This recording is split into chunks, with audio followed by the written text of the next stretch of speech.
August 1st. A word fitly spoken is like apples of gold in settings of silver. Proverbs chapter 25, verse 11. The combination of golden apples in a setting of silver is pleasingly appropriate. The two go together well. It is the same with the golden word spoken at just the proper time. A man has joy by the answer of his mouth, and a word spoken in due season. How good it is! Proverbs chapter 15, verse 23. A veteran missionary lady is dying in the cancer ward, still conscious but too weak to talk. A godly elder goes to her bedside just as the evening visiting hours are closing. Leaning over her bed, he quotes Song of Solomon, chapter 8, verse 5.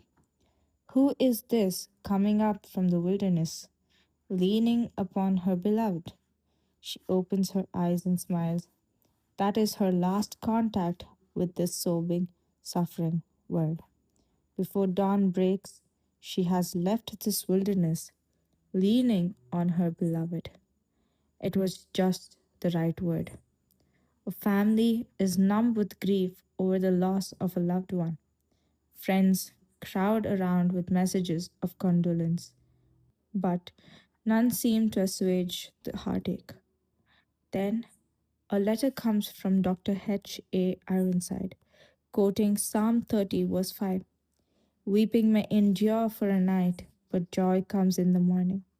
That proves to be the right word from the Lord to snap the chain of sorrow.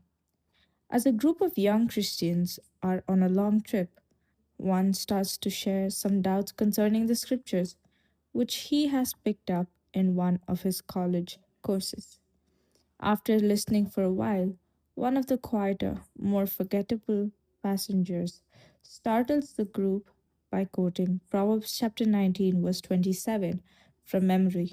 Cease listening to instruction, my son, and you will stray from the words of knowledge. It was an apple of gold in a setting of silver. Then there is the familiar story of how Ingersoll, standing before a large audience, defied God to strike him dead in 5 minutes, if there was a God. The 5 minutes passed, heavy with suspense. The fact that Ingersoll was still alive was supposed to demonstrate that no God exists. Just then, a nondescript Christian arose in the audience and asked, Mr. Ingersoll, do you think you can exhaust the mercy of God in 5 minutes? It was a word on target. The proper word spoken at the proper time is truly a gift from God. We might well covet the gift so that the Spirit of God can use us to speak the appropriate word of comfort, encouragement, warning, or rebuke. Amen.